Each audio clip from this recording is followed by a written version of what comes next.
Welcome one and all to the Storybox podcast, the place to be if you are a lover of stories. My name is Jay Fanson, former real estate agent, now living my purpose, sharing amazing stories from people all over the world.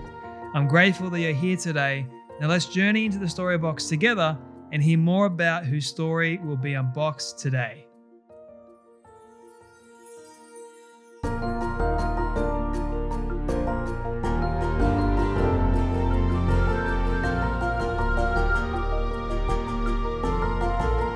Well, everyone, it's my absolute pleasure to welcome Max Lucado to the Storybox podcast today. Max says he writes books for people who don't read books.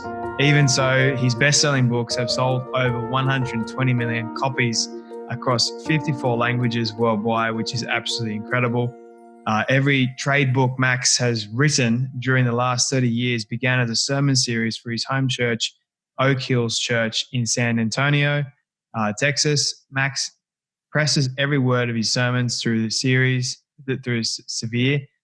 Why would this matter on Monday morning? How can I relate the promises of God to every person, wherever they are, regardless of the burdens they carry? Since his first book, published in 1985, well before I was born, his writings have also featured in videos, devotionals, songs, plush toys, greeting cards, booklets, Bible studies, Bible commentaries. Over 130 million of these products have been sold around the globe. More incredible. You're a New York Times bestselling author. You got a latest book out, your 42nd book. You are not alone. Trust the miracles of God's presence and power. What a resume. Max Lucado, welcome to the Storybox podcast. Wow, you made me tired just reading all that. I felt tired. So it's such all incredible achievements, Max. I just want to say, thank you so much for your time today. It's a real honor to have you here. Well, it's a great joy. It really is. And I tease sometimes. I say on my epitaph, on my tombstone, I just want to have the phrase, pretty good for an old drunk. Because that's all I am. God called me out of a pretty debaucherous life, and I would have made a mess of it. And so how gracious of him, not only to save me, but to use me. And so I'm very, very thankful. I love that. We'll get to your backstory in a moment. But before we do, I have one question that I love asking people, and that is, yes, sir. What does success look like to you? I think somebody years ago said, succeed at home first.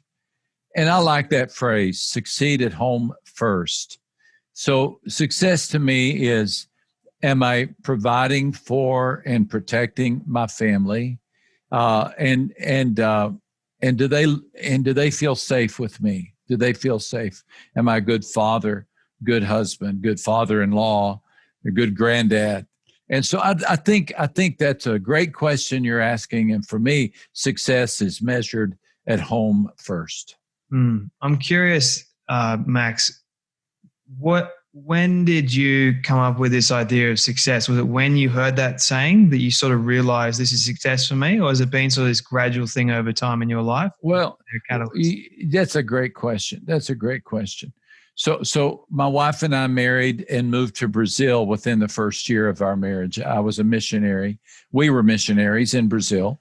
And while I was in Brazil, I started writing books. But I wasn't aware of the notoriety that comes with writing books while we lived in Brazil. I mean, to the Brazilians, I was just a missionary. So we moved back to the United States after 5 years, and all of a sudden I was getting speaking invitations and kind of recognitions. So I kind of went crazy for a couple of years.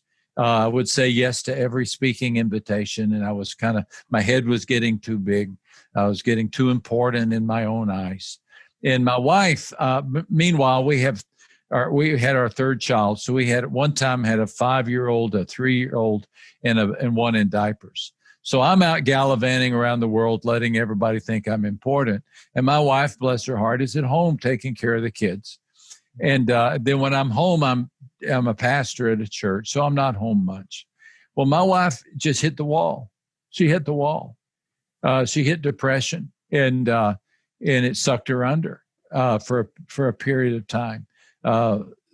a good therapist is what God used to heal her. And but also what he used to heal her was giving me a swift kick in the rear. And I realized that this is a wake-up call. I mean, who cares? Who cares what I write in a book if I'm not a good dad? You know, what credibility do I have with the church if my wife thinks I'm a jerk? And so that little gap, that 2-year period in which I really got off the rails, was a wake-up call for me. And that's when somebody said, you need to succeed at home first. So for 10 years, I did not travel, believe it or not. I did not travel. I turned everything down. I stayed at home with very, very few exceptions. I mean, they had to be really unique. And I never regretted that. Never regretted it. Wow. That's a long answer to a short question.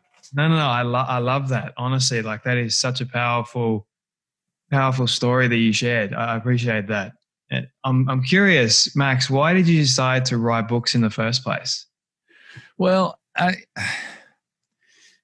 don't know if I set out that I decided to write books. I just thought I'd write a book, you know? And so I did. And when it got published, I had an idea for another one. And then before that one was published, I had an idea for another one.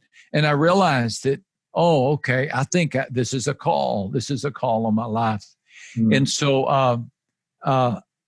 I just kept writing. I just did. And people kept reading them. And I found it to be a good lane to run in.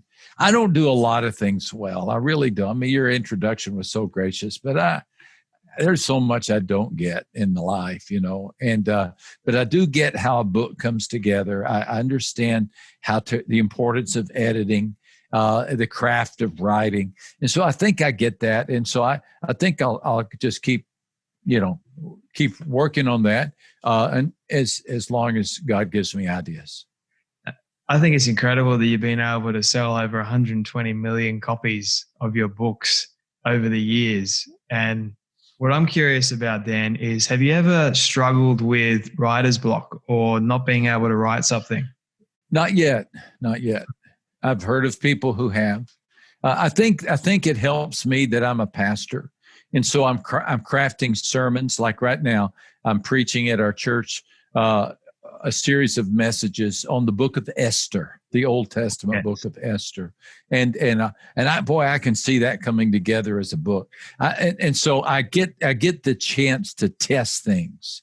And so as a result, I've never, at least not yet, the Lord has been gracious to me. I do give him thanks for it, because I think that'd be terrible to just get stuck and not know where to go. Now I do, editing can be hard. I get a book finished, I get it turned in, and I have 2 editors, and they come back with they say, boy, this chapter's weak, or boy, you're way off track here. And I can kind of get defensive, and that's hard. So editing can be difficult. That's the hardest part for me. If someone was to come to you and say, hey, Mr. Lucado, you've got 42 books out there. Which book would you recommend that I read first? Which one would you say? I have a children's book called You Are Special that truly is my favorite book of the ones I've written. And so I would send people to that. I won't tell you the whole story of it, but it's a fun story of stars and dots. What? Is it the carpenter one? Yeah, woodworker. Woodworker, yeah. Oh, yeah, he creates these little wooden people, and they stick stars and dots on each other all the time. Stars if you're good, dots if you're bad. So it's a book about having a healthy view of yourself. And I loved writing it, and it's done marvelously well, especially in communist countries, because it never mentions the name God, but it carries the values of a God-centered life. And so this interview just got even more special. And why is that? I'll tell you something. That book, when I was a child, changed my life. Are you kidding? I'm not kidding. That is the one book that I remember the most ever reading. My mom used to actually read it to me growing up.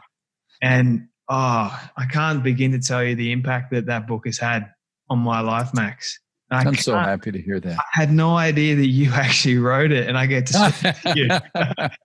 My goodness. Wonderful. Wonderful. Oh, Yeah, I love it. I love writing children's books. They're fun, but that one was very special. well, I just want to personally say thank you for writing that book. Thank you. I can't. Yeah, I'm awestruck now, so I'm going to have to sort of focus again. But what I do want to ask you, Max, is going back to your story and how you grew up, and what were some of the dreams, aspirations that you wanted to be when you grew up? Did you always want to be a pastor? No, my spiritual life began when I was at college. I was about 20 years of age.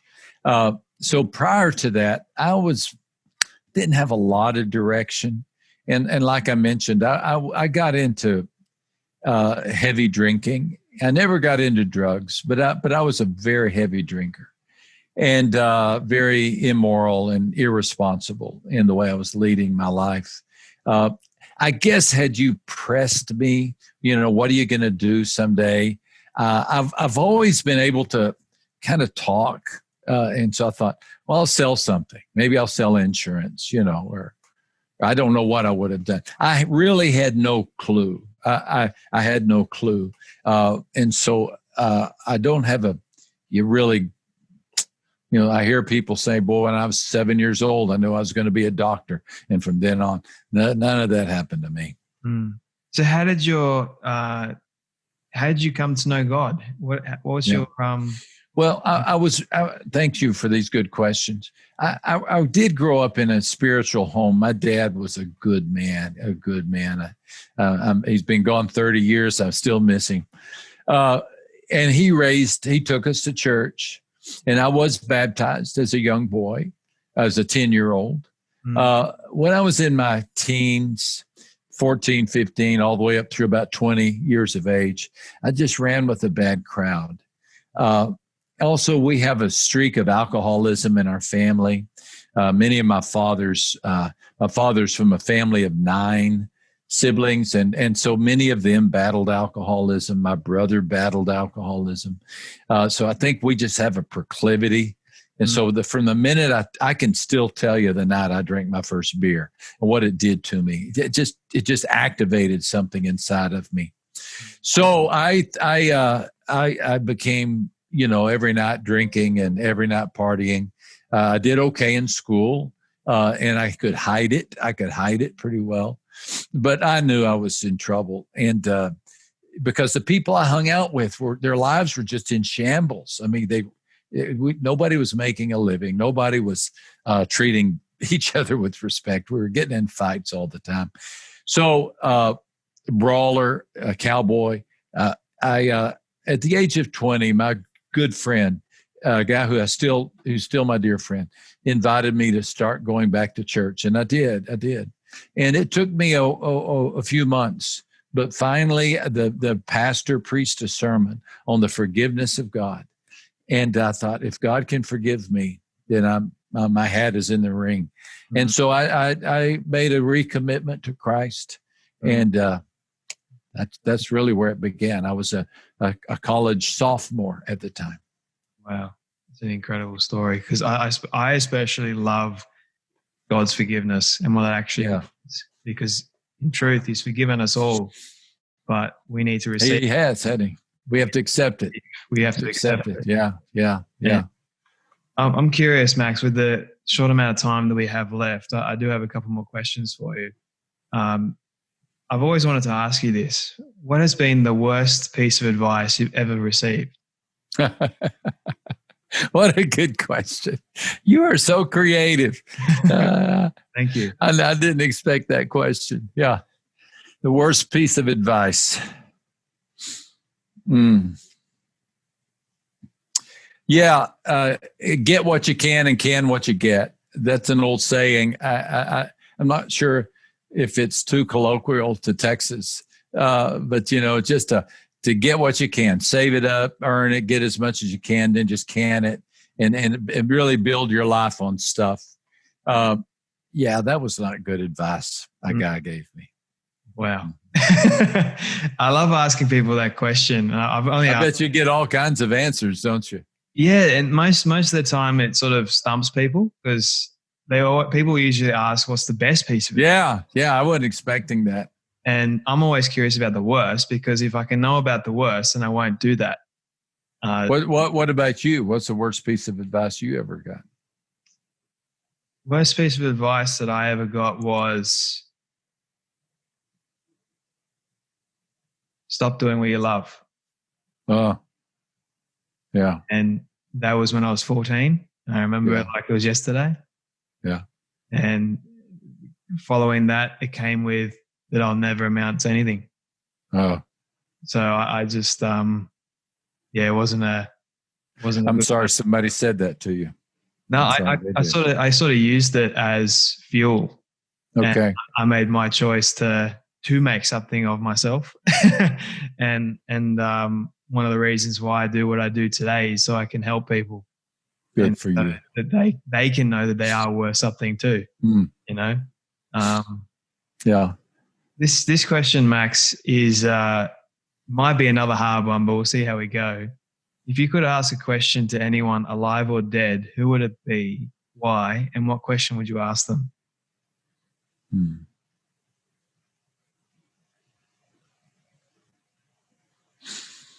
I think I would ask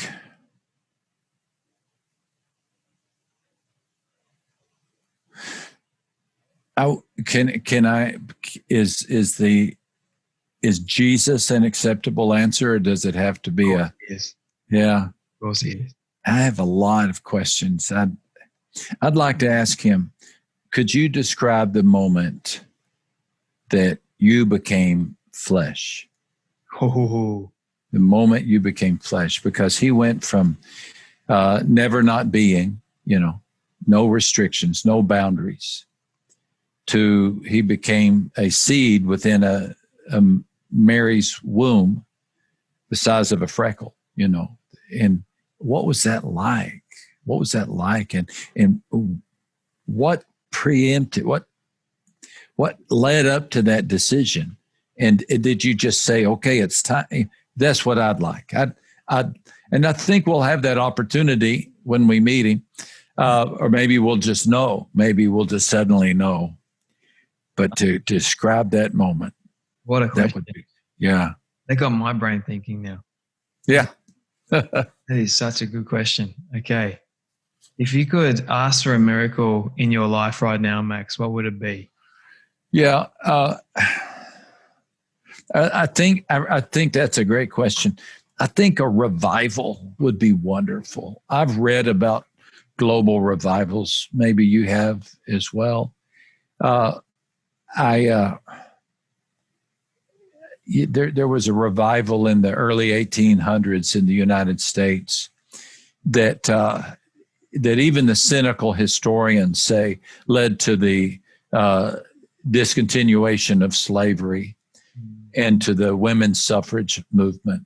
A lot of times we think of revivals as simply times when people come to Christ, and that's, of course, the key.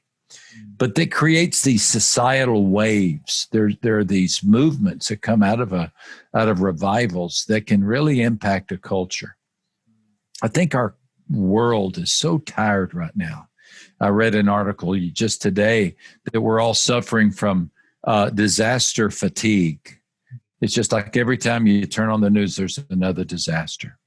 And so I would say, Lord, could you bring about a revival? Could we just see the work of the Holy Spirit in such a way that no one dare take credit, because it'd be so great that we couldn't take credit, but it would lead to the healing of the deep wounds that are around the world. I'd love to see that. I'm 65 years old. And maybe in the next, if the Lord allows me another 20 or 30 years, I'd love to see a revival in the next generation. I love that. And I'm praying for that as well. I think it would be, in my lifetime, being able to see that be unbelievable. It really would be. Wouldn't that be great? How old are you? I'm 24. 24. So Still got a long way to go. Boy, you're a mature 24. You sure are. Thank you. Sure are. I really appreciate that. Been through a lot. So I hear that that there's some wonderful things happening in Australia. Would you agree? I mean, I would agree. Yes. Yeah. God has been blessing not just my life, but the lives of my friends, family members, and just Australia. Like it's been an absolute blessing to see, and I'm excited to see what else God's going to do this year. Yeah. And I'm excited to see what God's going to do in my life. And I'm thankful for you, Max. My last two questions for you, if you don't mind. This one, I want to give you a chance to sort of promote your book. You are never alone. Trust in the miracle of God's presence and power. And I want to ask you, I guess, why did you write this book specifically? Yeah. Well, this is a book to help people face loneliness. And I use the Gospel of John as a tool to invite people to consider that we serve a God who's not only mighty, but he's close. And in these days in which we feel so isolated, even pre-pandemic, we were dealing with the epidemic of loneliness. In these days, we need to know that it's possible to have a relationship with God that is so tender and so vital and vibrant that he really will be that friend that we all need.